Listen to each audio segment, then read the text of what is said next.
Muy buenas noches y de nuevo, porque antes nos hemos visto hace unos minutitos con motivo de la Semana Unida de Oración, pero ahora, como todos los días, nos conectamos y nos reunimos en el nombre del Señor, abrimos su palabra porque queremos escuchar su voz y lo hacemos a través de esta serie de estudios en la que estamos. Libro de Apocalipsis, capítulo 1, ahí estamos todavía, en los primeros versículos.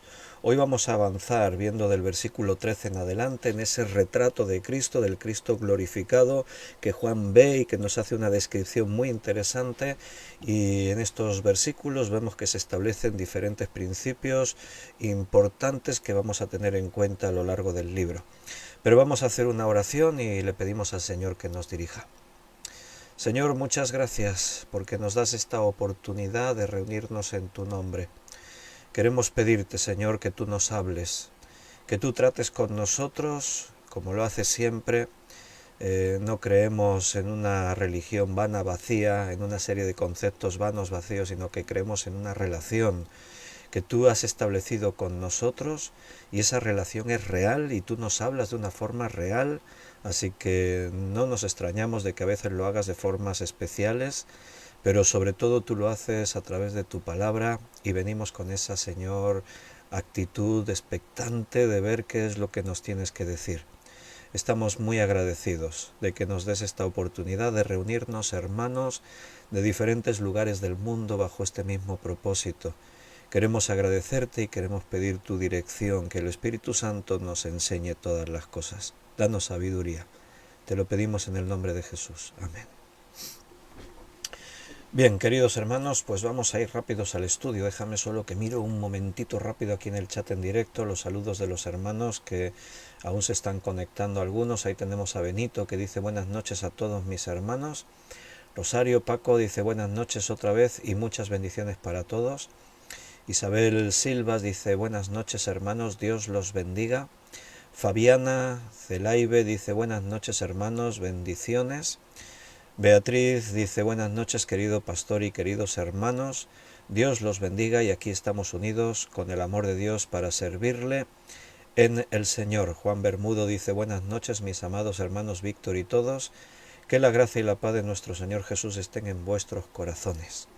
Esos son los mensajes que tengo, y sé que hay más hermanos escribiendo, pero vamos a aprovechar el tiempo. Vamos a Apocalipsis 1, vamos a leer del 12 en adelante. Bueno, acaba de entrar el mensaje de Miguel y lo voy a leer. Buenas tardes, amado pastor Víctor y hermanos en Cristo. Siempre es una gran bendición escuchar la enseñanza bíblica. Hoy Apocalipsis, un libro muy importante para estos tiempos finales. Dios bendiga este tiempo y dé sabiduría a nuestro maestro bíblico, pastor Víctor. Vamos a leer Apocalipsis 1:12. Me volví para ver la voz que hablaba conmigo, y vuelto vi 7 candeleros de oro, y en medio de los 7 candeleros a uno semejante al Hijo del Hombre, vestido de una ropa que llegaba hasta los pies, y ceñido por el pecho con un cinto de oro. Su cabeza y sus cabellos eran blancos como blanca lana, como nieve, sus ojos como llama de fuego, y sus pies semejantes al bronce bruñido, refulgente como un horno, y su voz como el estruendo de muchas aguas. Tenía en su diestra 7 estrellas, de su boca salía una espada aguda de 2 filos, y su rostro era como el sol cuando resplandece en su fuerza. Cuando le vi caí como muerto a sus pies, y él puso su diestra sobre mí, diciéndome, no temas, yo soy el primero y el último, y el que vivo y estuve muerto, mas he aquí que vivo por los siglos de los siglos. Amén, y tengo las llaves de la muerte y del Hades. Escribe las cosas que has visto y las que son y las que han de ser después de estas. El misterio de las 7 estrellas que has visto en mi diestra y de los 7 candeleros de oro.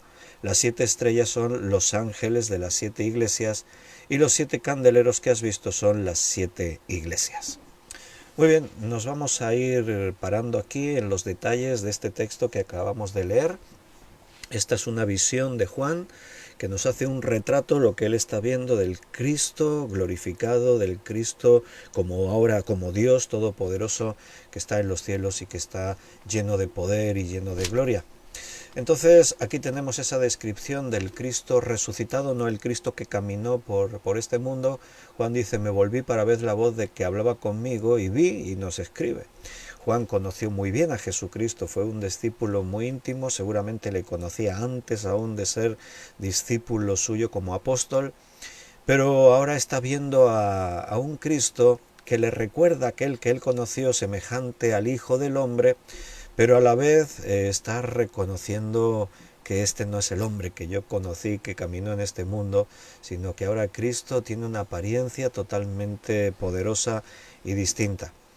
En esta descripción hay una clave para entender gran parte del libro de Apocalipsis, porque aquí en este pasaje que hemos leído se está indicando la diferencia entre lo que son símbolos y lo que son realmente cosas celestiales o espirituales y son auténticas, son literales.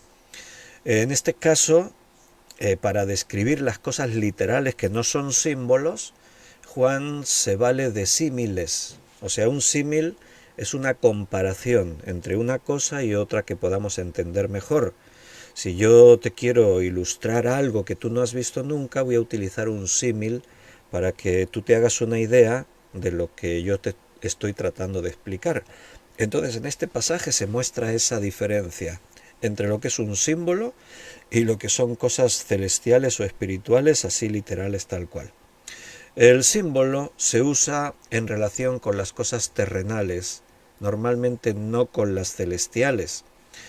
O sea, por ejemplo, cuando se habla de una cabeza de oro o un león, se estaría simbolizando a Nabucodonosor. O sea, en la estatua que él vio dice, y la estatua que soñaste, la cabeza era de oro. Eso simbolizaba a Nabucodonosor. En su escudo, en su bandera, había un león y esto simbolizaba a Nabucodonosor. O sea, era algo terrenal, un reino terrenal, un hombre terrenal. Entonces, eso sería un símbolo. Un símbolo se usa en relación con cosas terrenales, no cosas celestiales, ¿vale? Por otra parte, un símil no es un símbolo. Algunos creen que Apocalipsis está llena de símbolos y no, es un error. No hay tantos símbolos. De pronto, el que es neófito no ha estudiado en profundidad, habla de símbolos por todas partes. Ve ahí alguna descripción y dice, sí, porque esto es un símbolo. Y... No. Apocalipsis lo que menos tiene son símbolos. Hay algunos. Aquí hemos visto que se habla de 2 símbolos en el pasaje que hemos leído. Solo hay 2 símbolos. Todo lo demás es literal, acompañado para ayudarnos a entender de símiles para que podamos comprender o hacernos una idea de lo que Juan está viendo. Entonces un símil no es un símbolo. Un símil expresa una comparación, porque no hay palabras para expresar directamente la idea, lo que se está viendo, entonces se utilizan símiles. Por ejemplo, cuando la Biblia dice, si nuestros pecados fuesen como la grana, o sea, eso es un símil, se está comparando el pecado con un color rojo intenso, ¿no? Entonces se está utilizando una comparación. Un símil busca eso, comparar una cosa con otra, para que algo que no se puede explicar con palabras, ¿cómo explico yo cómo son mis pecados, no? Pues puedo utilizar colores. Si mis pecados son rojos o negros o amarillos, entonces yo voy entendiendo un poco qué es lo que quieres decir. Aquí, por ejemplo, dice sus ojos como llama de fuego, sus pies semejante al bronce bruñido.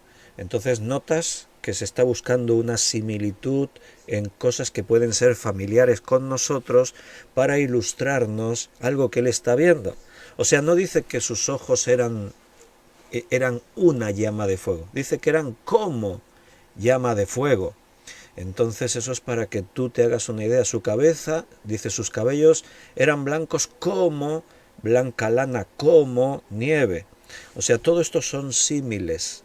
Juan está viendo a Cristo y dice, ¿cómo explico yo esto? Para que me entiendan. ¿Qué palabras uso para que se puedan hacer una idea de lo que estoy viendo? Y entonces utiliza todos estos símiles. En esta descripción que hemos visto solo aparecen 2 símbolos. ¿Cuáles son? Bueno, por un lado las 7 estrellas y por otro lado los 7 candeleros de oro. En este caso, las 7 estrellas y los 7 candeleros son símbolos y representan, como hemos dicho, algo terrenal, no celestial. En el caso de las 7 estrellas, el propio texto nos lo explica, nos da una explicación, y esto es muy interesante e importante, porque un símbolo, si la Biblia no nos explica el significado, podríamos tener cada uno nuestra propia idea particular de lo que esto representa y podríamos caer en errores de interpretación, de enseñar algo que no es lo que la Biblia dice. Entonces es importante que busquemos en la Escritura en la propia explicación al símbolo que se está utilizando. En el texto inmediato o en el contexto general de la Escritura solemos tener la explicación acerca de qué representa este símbolo. En este caso el versículo 20 nos lo explica. Dice que las 7 estrellas que has visto son los ángeles de las 7 iglesias y que los 7 candeleros que has visto son las 7 iglesias. Así que ahí tenemos la explicación de lo que simbolizan. Las 7 estrellas que están simbolizando a los pastores de las 7 iglesias. Aquí la palabra ángel recuerda siempre en el Nuevo Testamento, cuando tú leas la palabra ángel, es que no se ha traducido del griego, el traductor ha preferido dejar la palabra original griega, porque ángelo, es una palabra griega que se traduce al castellano como mensajero. Solo que, claro, a veces nosotros ya hemos acuñado concepto ángel para referirnos a unos seres en particular, que la Biblia los describe como los ángeles de Dios, los ángeles de los cielos, etc.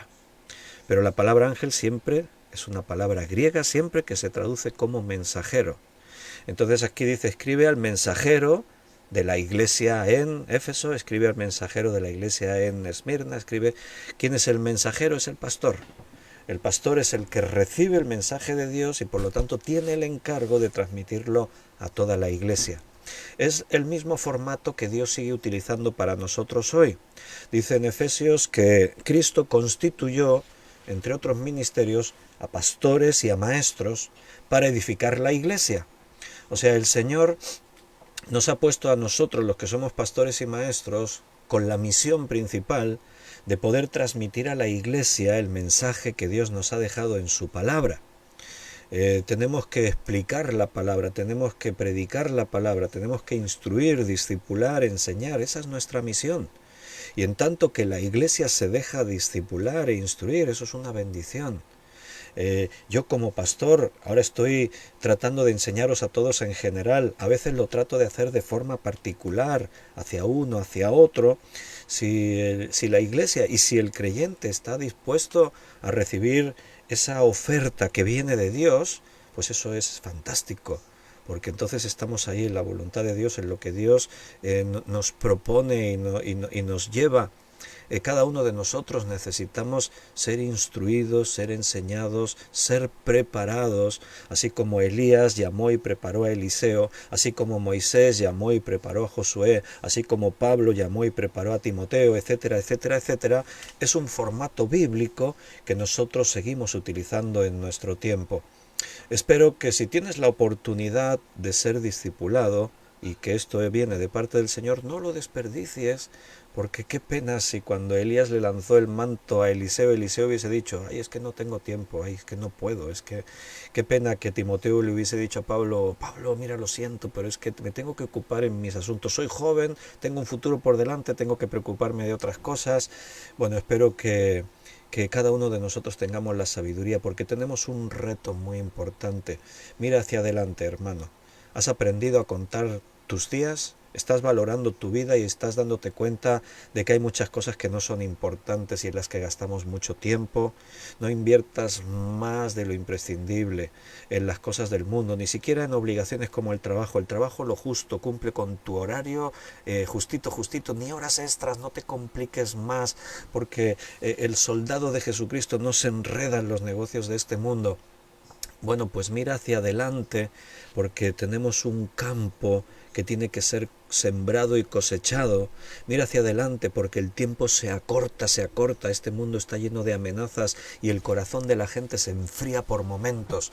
O sea, hoy están más fríos que ayer, la maldad avanzó hoy unos cuantos pasos más y tenemos que estar preparados y dispuestos para ser esos mensajeros que Dios nos ha encomendado a todos nosotros para llevar el mensaje de Jesús a este mundo. Entonces, aquí hay un símbolo. Las 7 estrellas, ¿quiénes son las estrellas? No porque decir la estrella en el concepto que nosotros utilizamos esa palabra, decir es que es una estrella.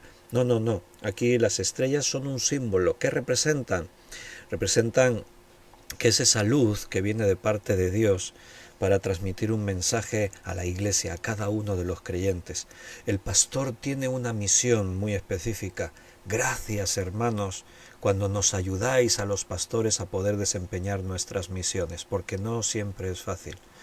Es complicado ser pastor, porque luchamos contra nosotros mismos, luchamos contra las circunstancias, estamos en mitad de una batalla espiritual y muchas veces somos el blanco del enemigo, porque heriré al pastor y las ovejas serán dispersas. El pastor siempre va a ser el principal objetivo.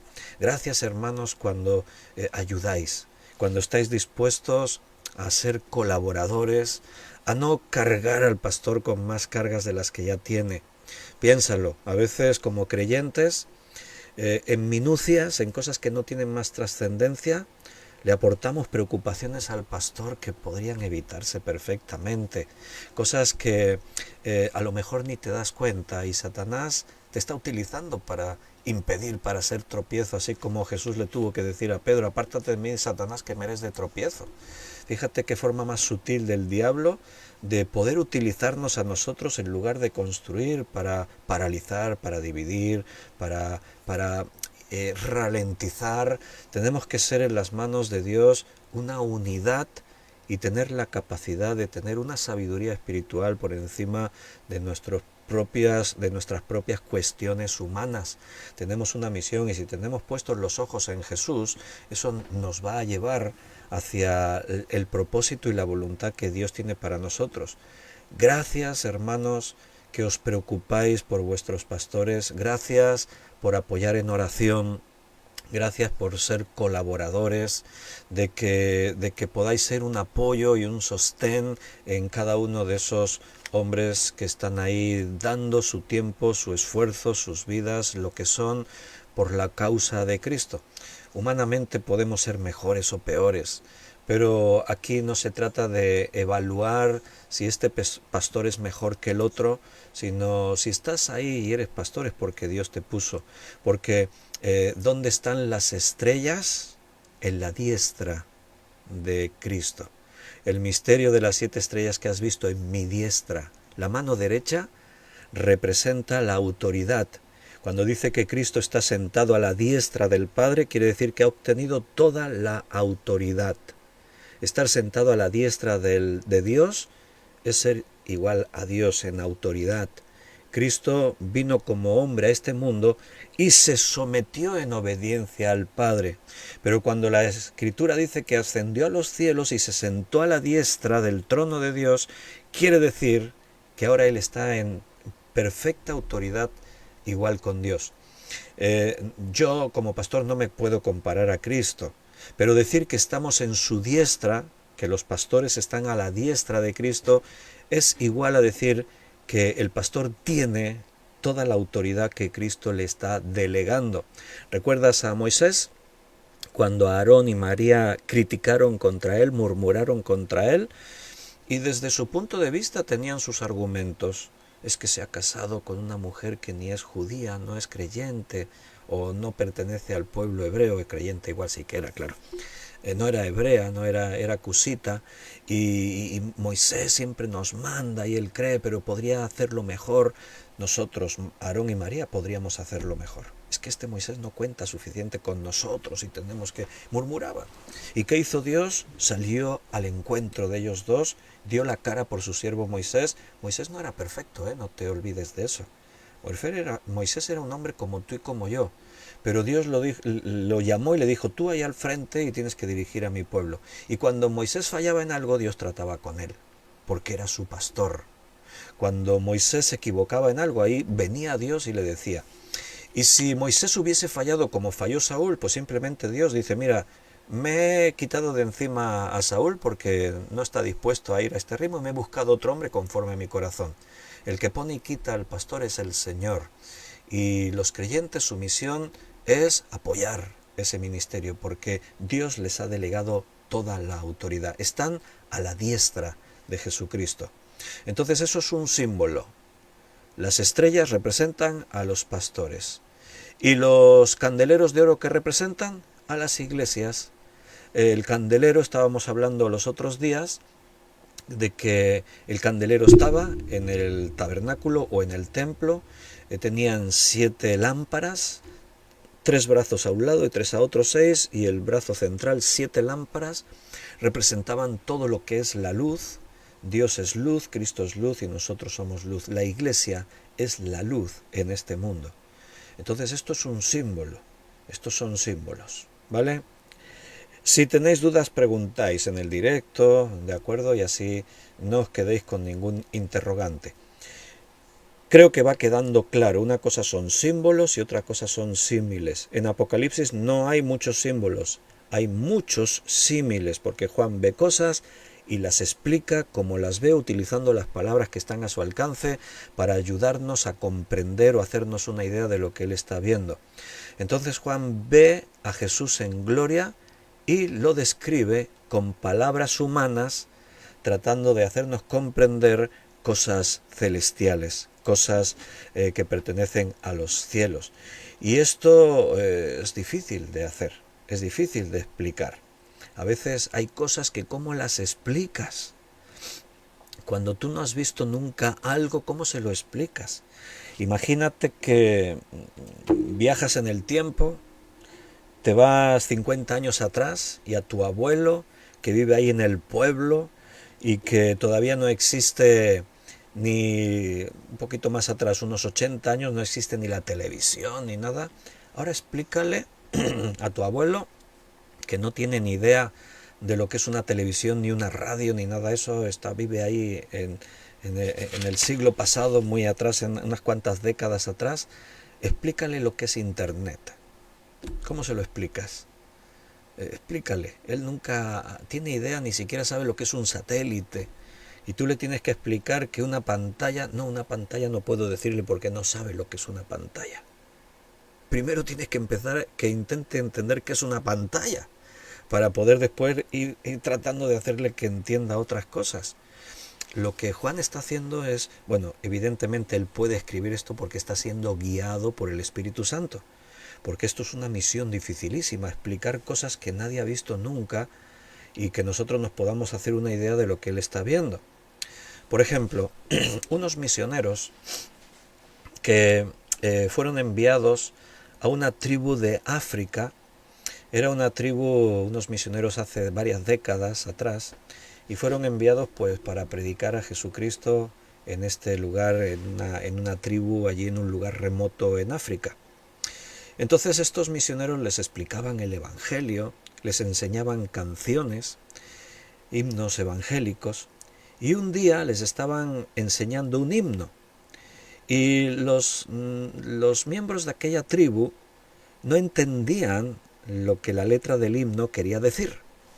Para que te hagas una idea, esta tribu vivía en chozas que estaban hechas de barro, el techo era de paja, el suelo era la misma tierra del suelo, entonces no tenían ningún mueble en su interior. Esas chozas simplemente buscaban el darles refugio contra las inclemencias del tiempo. Cuando el calor era sofocante, pues poderte refugiar en esa sombra que te daba la choza.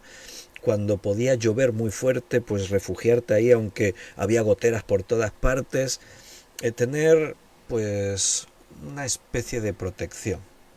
Entonces los misioneros les enseñaron un himno conocido evangélico, que en una parte en el coro dice: hogar, mi dulce hogar, y queriéndose referir a que en los cielos el Señor prepara un hogar para nosotros. Entonces, la forma de ilustrar eso es hablar de nuestro hogar en la tierra.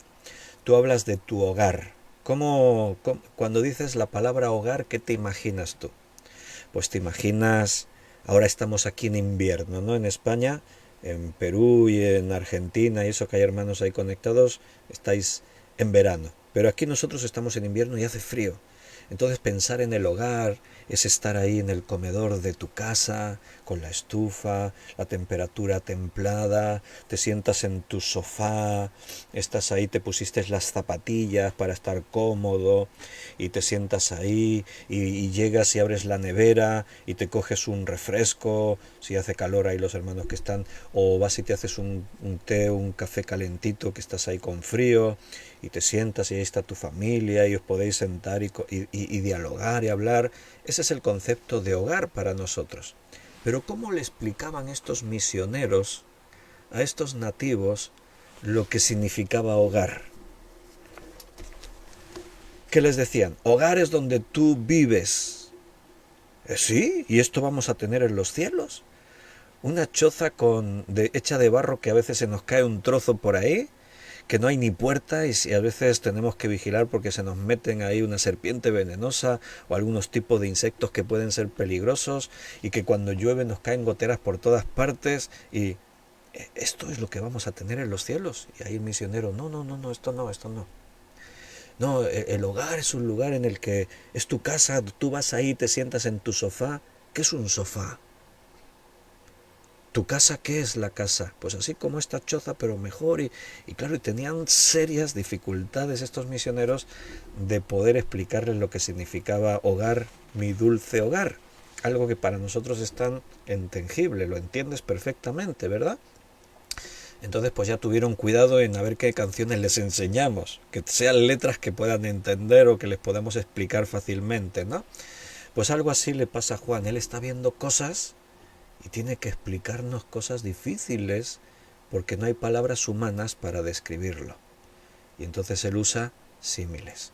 Cuando dice ahí en medio, en el versículo 13, y en medio de los 7 candeleros a uno semejante al Hijo del Hombre, recuerda, el otro día ya estuvimos comentando un poquito acerca de esto, semejante al Hijo del Hombre. Este es un nombre de Cristo. No es un retrato de Cristo en el sentido de apariencia personal.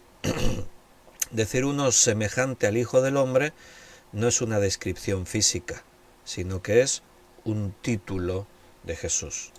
En muchos lugares de la Biblia se utiliza, de los evangelios, se utiliza esta expresión el Hijo del Hombre. Mira, exactamente, en Mateo la expresión Hijo de Hombre se utiliza 30 veces. En Marcos, 14. En el Evangelio de Lucas, 25 veces. Y en el Evangelio de Juan, 13 veces. Entonces, mira, para que te hagas una idea, ¿no? Otro título de Jesucristo es Hijo de Dios. Pero fíjate que el Evangelio le da más importancia a la expresión Hijo de Hombre que a la expresión Hijo de Dios. Porque, por ejemplo, si en Mateo Hijo del Hombre aparece 30 veces, Hijo de Dios aparece en comparación solo 8 veces. Si en Marcos Hijo de Hombre aparece 14 veces, Hijo de Dios solo aparece 3 veces. En Lucas hemos dicho, fíjate aquí hay un contraste grande. Hijo del Hombre en Lucas aparece 25 veces e Hijo de Dios aparece 6 solamente. Entonces nota, como un dato curioso, que el Evangelio quiso resaltar ese título de Jesús, Hijo del Hombre. O sea, esto es una referencia a Cristo directamente, vi a uno semejante al Hijo del Hombre. Es un título de Jesús que se utiliza muy frecuentemente en los Evangelios. ¿Sabes dónde se utiliza por primera vez la expresión Hijo del Hombre? ¿En qué parte? No de los Evangelios, no, sino de la Biblia. ¿Sabes dónde? En Daniel, capítulo 7, versículo 13. Miraba yo en la visión de la noche y aquí con las nubes del cielo venía uno como hijo de hombre. Ahí está, esa es la primera vez que aparece la expresión hijo de hombre en la Biblia, en el libro de Daniel. Así que este título de Jesús ya aparecía, ya se mencionaba en el Antiguo Testamento. ¿Y qué quiere decir hijo de hombre? Bueno, es obvio que si hablamos de Jesucristo como una de las personas de la Trinidad, estamos hablando de Dios mismo. Estamos hablando del Creador, del Todopoderoso, el Cristo eterno, el Alfa y la Omega, como aquí estábamos viendo en el versículo 8, que no tiene ni principio ni tiene fin. Pero entonces sería más fácil de mencionarlo como el Hijo de Dios. Pero no, el Evangelio hace más énfasis en la expresión Hijo de hombre. ¿Por qué? Porque eso sí que es una tremenda acción de parte de Dios, que se hizo hombre para poder venir a este mundo con esa misión de morir y salvarnos. Nuestro Señor lo dio todo por nosotros, se humilló. Esa palabra nos cuesta de entender en Jesús porque la humillación de Jesús es incomprensible a nuestra mente, porque ¿cómo poder comprender que el Dios creador se hiciese como una de sus criaturas? Se humilló y se hizo como una criatura. Sería como aquella ilustración del científico que quería comunicarse con las hormigas y no podía, y pensó, la única manera de poderme comunicar con las hormigas es que yo mismo me hiciese hormiga. Bueno, ¿hubiese estado dispuesto un científico a hacerse hormiga para comunicarse con las hormigas? ¿Estarías dispuesto no a tener en consideración las hormigas y darles provisión? No, estarías dispuesto a hacerte tú una hormiga. Intenta imaginártelo. No, pero si me hago una hormiga me vuelvo muy vulnerable. Cualquiera me puede pegar un pisotón y me aplasta. No, porque voy a estar expuesto a los elementos. Incluso hormigas enemigas me van a venir. Ahora yo no tengo hormigas enemigas que me amenacen, pero si me hago hormigas, sí, tu vida cambia. Si te haces una hormiga ya no eres un hombre, te conviertes en hormiga. Jesús dejó de ser Dios para convertirse en hombre, en una de sus criaturas, en uno de sus seres creados. Y ese nivel de humillación es muy difícil de poderlo imaginar para cada uno de nosotros. Por eso este título, el Hijo del Hombre, eso es una gran noticia. Que Dios escogiese hacerse hijo de hombre. En realidad no era hijo de hombre, era hijo de mujer. Pero esto es un término genérico que nos hace entender de que Él se hizo hombre, ¿verdad? Entonces, es esa figura, a partir de que Él es Dios y es eterno y es todopoderoso, Él decide hacerse hijo de hombre. Y esto suena como un hombre humilde, un nombre que nos muestra su humillación, como estábamos diciendo. Él escogió ser hijo del hombre. Y eso es una muy buena noticia para nosotros. Pero como hemos dicho, no es un retrato de Cristo en sentido de apariencia personal aquí en Apocalipsis, sino notas la palabra semejante, eso ya es un símil.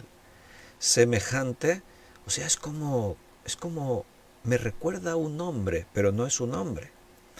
Claro, el recordatorio de Juan es que él sabe que a quien está viendo un día sí fue hombre.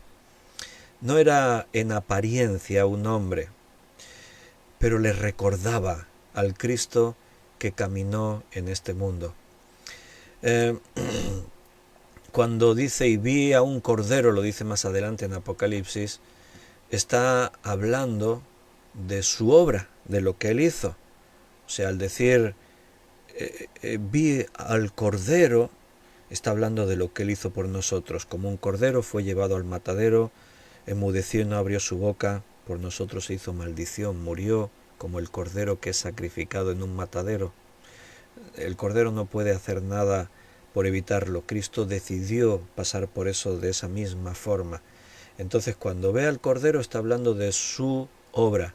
Pero cuando dice y vi al león de la tribu de Judá, está hablando de su de su atributo como rey, como juez. Está hablando de la autoridad de Cristo. Cuando dice como hijo de hombre, no está hablando de su apariencia, está hablando de lo que él fue un día, de lo que representó el hacerse hombre y venir a este mundo para morir por nosotros. Los elementos de esta descripción se dividen en dos partes. Por un lado, referentes a Cristo, como he mencionado, hay dos formas en las que Juan ve a Cristo aquí en Apocalipsis, una es como cordero y otra es como león. Cordero nos habla de Cristo como Salvador, león nos habla de Cristo como Rey. Entonces todo eso nos ayuda a comprender la obra de Cristo, no a una descripción física. Físicamente Cristo ni se pareció ni se parece ahora en gloria a un cordero, ni tampoco un león, pero Juan está utilizando esas imágenes visuales para hacernos entender o ayudarnos a ver su obra y su función en cuanto a la relación que tiene con nosotros. Hay tres elementos primeros. El otro día os decíamos que aquí en este pasaje un versículo clave es el versículo 19. Escribe las cosas que has visto, las que son y las que han de ser después de estas. Esto se aplica en el mismo Jesús. Aplica las cosas que has visto. O sea, Juan vio a Jesús como hombre, pero ahora le está viendo como el Cristo glorificado. Escribe las que son.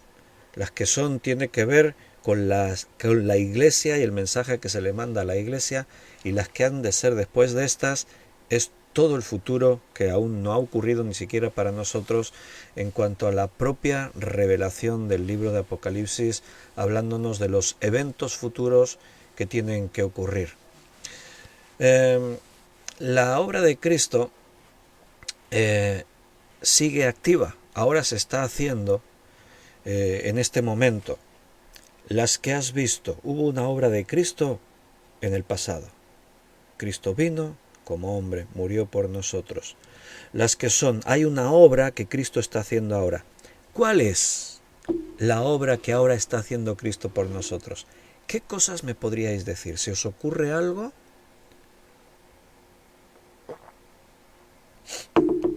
Y la obra que hará, las cosas que han de ser después de estas. ¿Qué es lo que ahora Cristo está haciendo según la Escritura? ¿Qué hace por nosotros Cristo? Bueno, seguro que algún hermano igual está escribiendo. La Biblia dice que Cristo está intercediendo por nosotros. Esa es una cosa que Él está haciendo ahora en nuestro favor. Juan dice, mira, Juan Bermudo lo acaba de escribir eso ahora.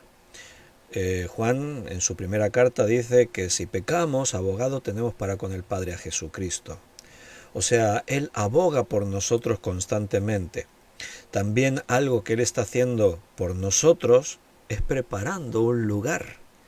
Voy pues a preparar un lugar para vosotros. Dijo, en la casa de mi Padre muchas moradas hay. Hay muchas casas, muchas habitaciones. O sea, hay cosas que Él está haciendo ahora en nuestro favor. Pero hay otras que Él hará más adelante. Entre otras cosas, venir a buscarnos.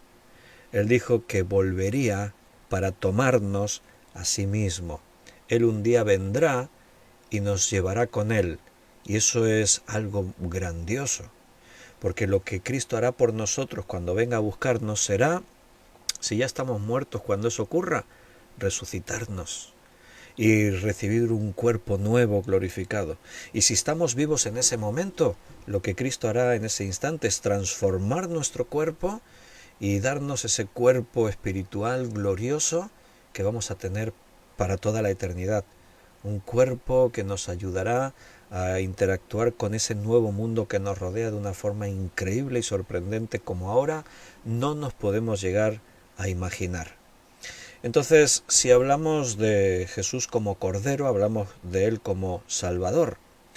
Y al hablar de Él como Salvador, en esta imagen que Juan ve del Cristo, hay elementos que recuerdan al Cristo Salvador. Por ejemplo, cuando empieza su descripción en el versículo 13, vestido de una ropa que llegaba hasta los pies y ceñido por el pecho de un cinto de oro.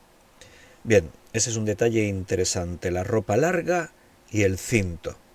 Evidentemente, si tú estás familiarizado con el Antiguo Testamento y el ministerio sacerdotal, inmediatamente se te viene a tu mente las vestiduras sacerdotales. Se nos describe en Éxodo y en otros lugares acerca de cómo vestía el sacerdote y nos habla de que vestía este tipo de túnicas, de ropas largas y ceñidas con un cinto. Al decir que era un cinto de oro, eso también significa algo.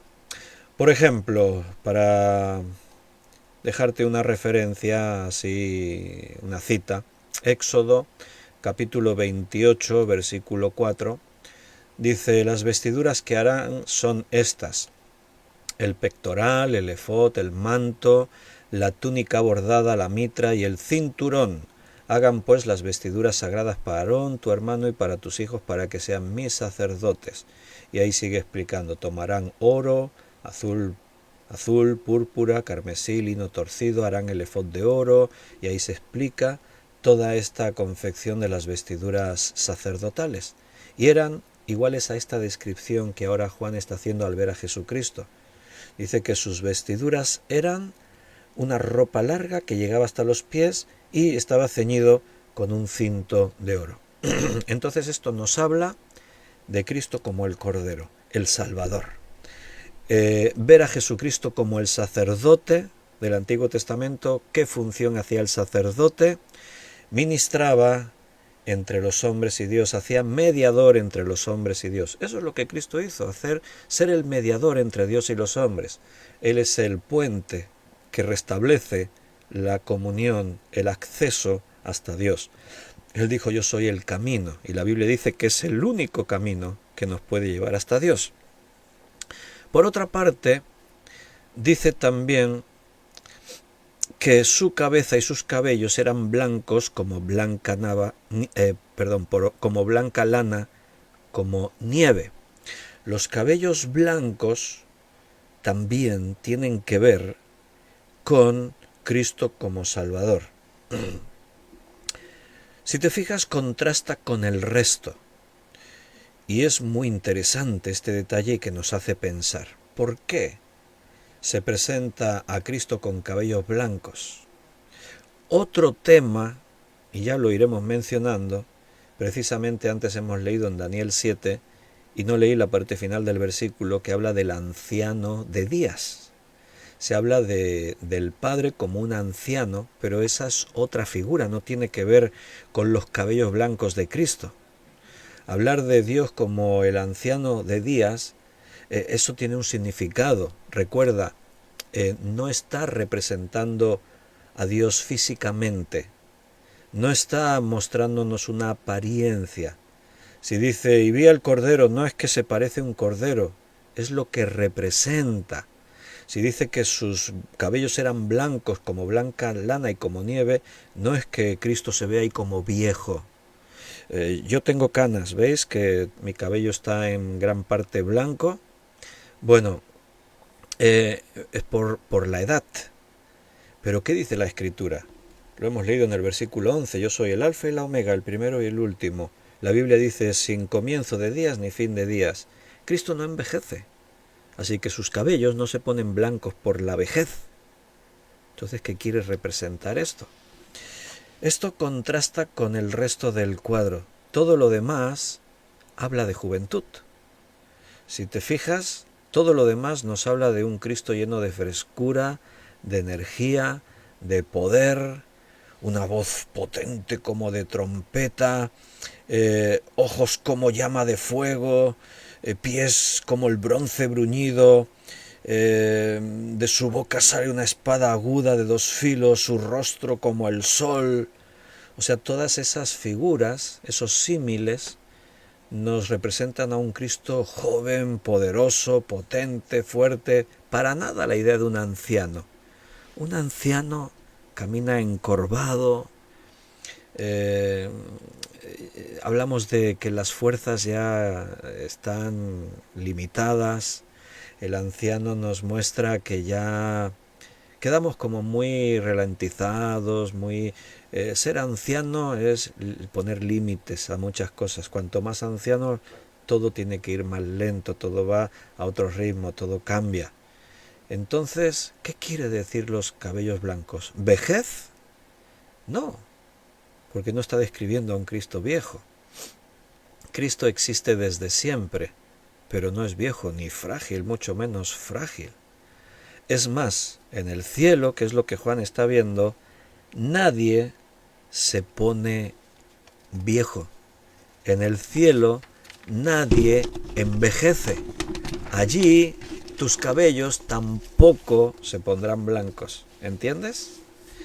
¿Qué quiere decir entonces que sus cabellos son blancos? Recuerda, vuelvo otra vez a recordarte el hilo para que vayamos entendiendo.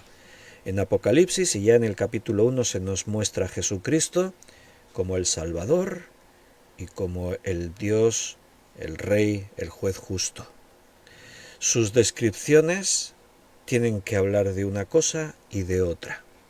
Si según el contexto empieza describiéndonos al Cristo como Salvador, semejante al Hijo del Hombre, vestido con vestiduras sacerdotales y su cabello como blanca lana, todo esto tiene que ver con el Cristo Salvador. Y quizás para nosotros ha perdido cierto sentido relacionar el cabello blanco con el sufrimiento. Quizás para nosotros eso ha perdido parte del significado. Pero en las culturas antiguas, seguramente, si tú hubieses vivido en este tiempo, pues igual eso te armonizaría más con esta idea. De todas formas, existe el concepto.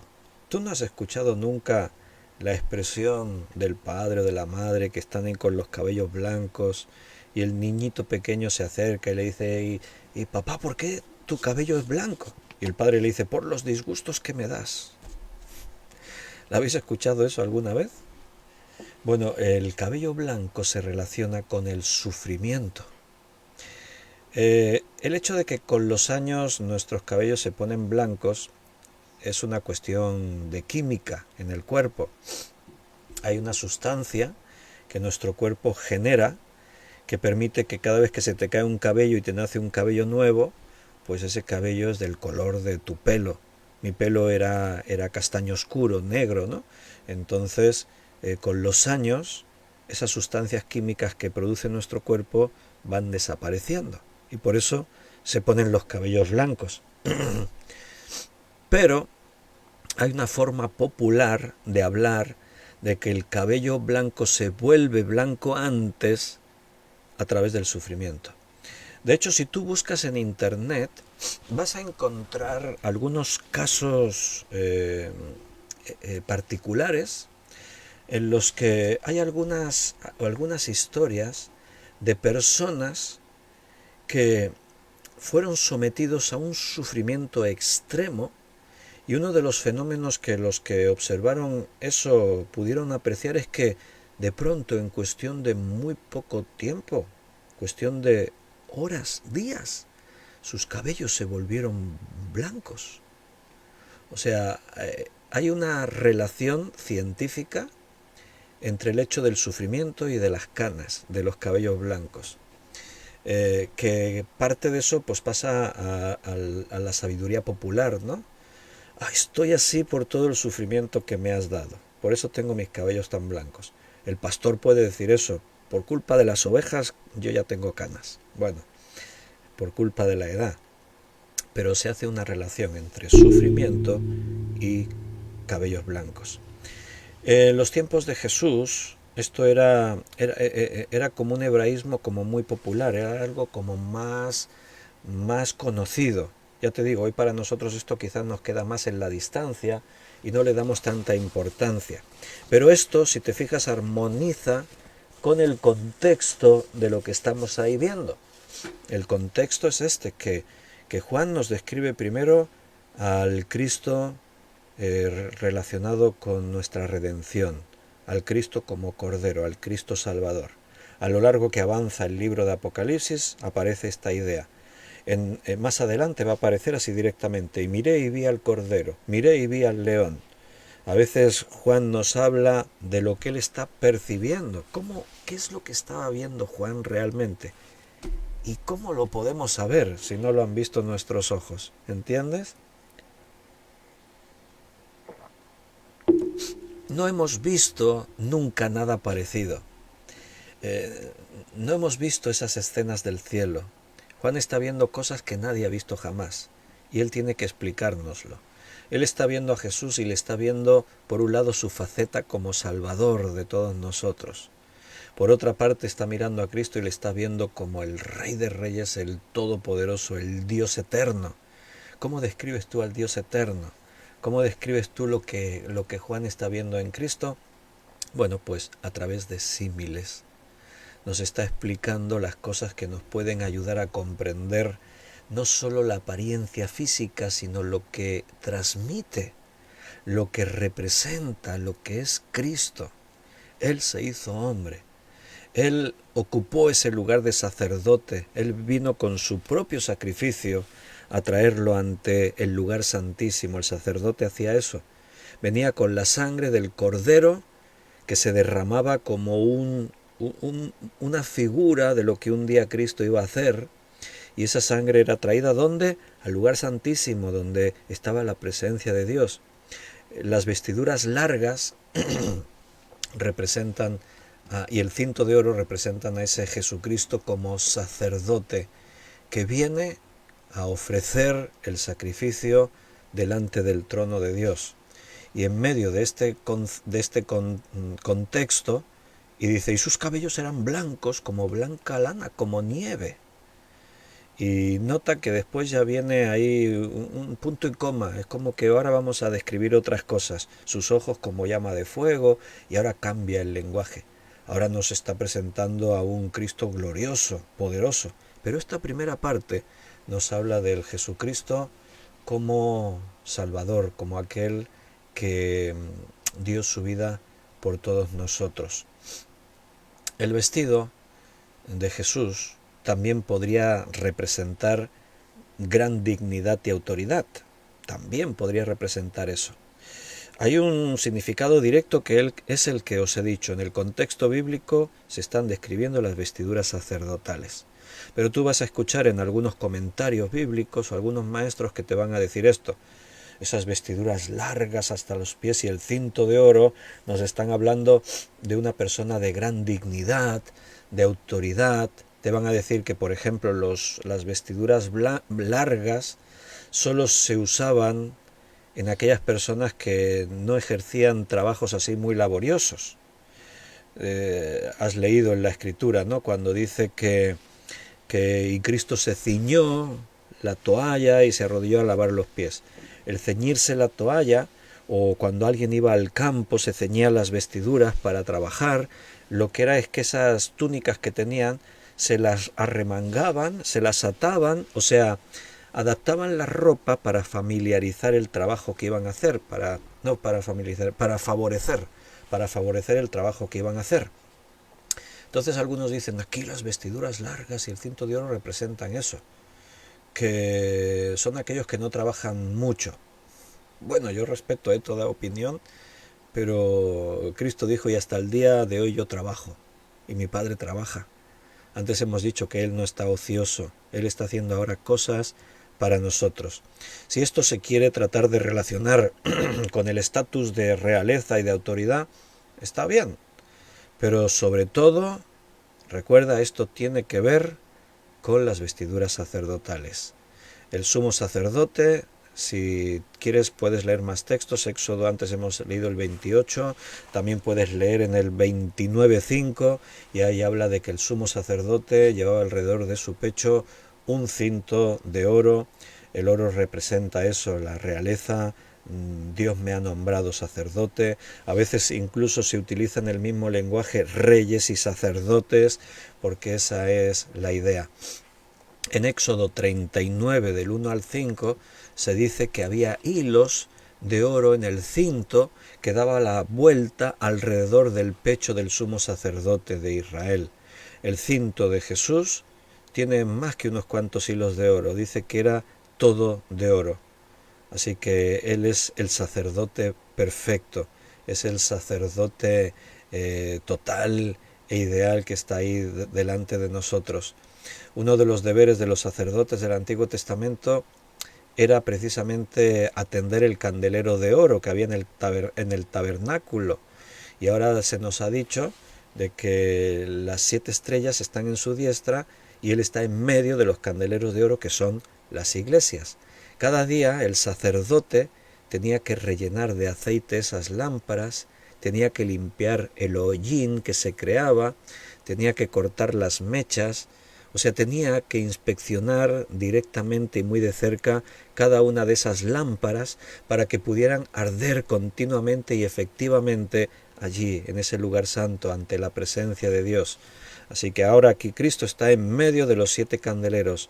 Él es el que permite que nuestra luz, la luz de la Iglesia, siga brillando. Él es el inspector que cuidadosamente vela por las lámparas que somos nosotros, los creyentes. Él nos ayuda a arder de forma brillante delante de nuestro Señor y en medio de este mundo en tinieblas. Ahí está Cristo con los pastores en su mano derecha y en medio de la Iglesia. Y se muestra en primer lugar como el Cristo Salvador, Redentor. Cuando Cristo se apareció, eran visibles sus cicatrices. A Tomás le dijo, mira, mete ahora tu mano en mi costado y mira, toca mis manos, que soy yo. El cuerpo resucitado de Cristo no debía tener cicatrices, porque una cosa es el cuerpo que tenemos en este mundo y otro cuerpo es el cuerpo que tendremos para nuestra eternidad. Pero ahí se aplica lo mismo que estamos viendo aquí. Porque alguno pregunta, ay, yo me hice una cicatriz de joven, ay, si a mí me amputan un brazo, cuando resucite, ¿seguiré teniendo esas marcas? No. ¿Por qué las tenía Cristo? Igual que cuando Juan ve y dice, y vi el Cordero. Igual que cuando ahora le está viendo y dice, semejante a hijo de hombre. Igual que dice, y llevaba vestiduras sacerdotales. No es que físicamente sea Cristo así en los cielos, sino que es una especie de recordatorio para toda la eternidad de lo que Él hizo. Sus cicatrices no son físicas, porque en ese cuerpo glorificado ya no hay cicatrices, ya no hay enfermedad. Como dice Juan, tendremos eterna juventud, está diciendo ahí en un comentario. Entonces, ¿qué representa? Representa que Él se hizo hombre y murió por nosotros. Mira, el futuro eterno se sostiene por la obra de Cristo. Porque cuando Cristo murió en la cruz venció a las tinieblas, venció a los principados y potestades, venció la maldad, venció la muerte, y esa victoria no es momentánea y temporal, es para siempre. Por eso sus cicatrices serán un recordatorio durante toda la eternidad de la gran obra eterna de Cristo a nuestro favor. ¿Qué podemos hacer para darle a Él cuando Él nos ha dado tanto a nosotros? No tengo nada que darle. Mi vida, bueno, eso es lo que el Señor espera, que le des tu vida. Y qué pena cuando hablamos así, Señor, te doy mi vida, y después no somos capaces de darle 1 hora al día, o no somos capaces de renunciar a un tiempo en mi trabajo, a una parte de las cosas materiales. Nos engañamos a nosotros mismos. Qué interesante, si no habéis podido escuchar esta mañana la predicación de Antonio Cruz, que se titulaba Las cosas que dejamos por Jesús. Pero al final dijo, y las cosas que no dejamos. Qué interesante. Si no lo habéis escuchado, os lo recomiendo, porque yo cuando recibimos un predicador invitado y nos habla la palabra y resulta que nos está diciendo muchas cosas de las que nosotros ya hemos estado predicando y diciendo, para mí es simplemente la confirmación de que Dios no habla a través de mí, o sea, que no soy yo con mis ideas, sino que Dios habla a través de nosotros y a través de los hermanos. Él tiene un mensaje y lo hace utilizando a sus herramientas, y qué bendición cuando unos y otros y hermanos que vienen de visita y nos siguen hablando de las mismas cosas de las que Dios nos habla todos los días. Bueno, termino. Llevamos 1 hora y 2 minutos de estudio bíblico y son las 10:05 de la noche, así que nos despedimos, pero la buena noticia es que mañana es lunes. ¡Qué bien!, ¿verdad? ¿Por qué? Porque a las 9 de la noche volvemos a Apocalipsis. Tenemos 2 días a la semana y a mí se me ha pasado esta semana volando y ya verás que estaremos de seguida en la siguiente, pero de momento mañana 9 de la noche Apocalipsis. Los hermanos que queréis seguir la semana de oración unida, como hemos visto antes, a las 8:30 mañana también estaremos ahí. Un abrazo, mis queridos, que Dios os bendiga. Eres especial para mí, te amo y seamos un equipo. Vamos a bendecirnos mutuamente. Amén. Hasta mañana, si Dios quiere.